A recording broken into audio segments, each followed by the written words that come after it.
गरिदिनुहोस् किनभने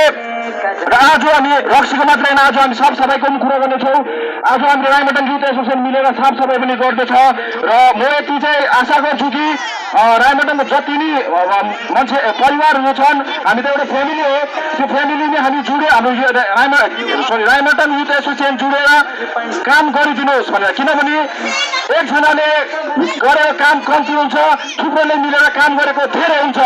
सो सबैजना मिलेर काम गरे भने आज राइमटाङ साफ सफाइ हुनेछ र म आशा गर्छु तपाईँहरूले आफ्नो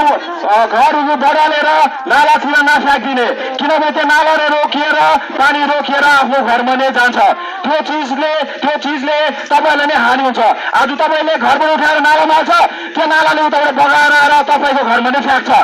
किनभने तपाईँलाई थाहा छ पृथ्वी घुम्छ भनेर त्यो चिज नै घुमेर तपाईँकोमा आउँछ र आशा गर्छु तपाईँहरू साफसफाइ गरिदिनुहोस् आफूले बुझेर र ड्रिङ्क्स एल्कोहल चाहिँ नदिनुहोस् र कसैले खाँदैछ भने हाम्रो राइमटाङ युथ एसोसिएसनसँग कन्ट्याक्ट गर्नुहोस् हामी त्यसमा साथ दिनेछु धन्यवाद।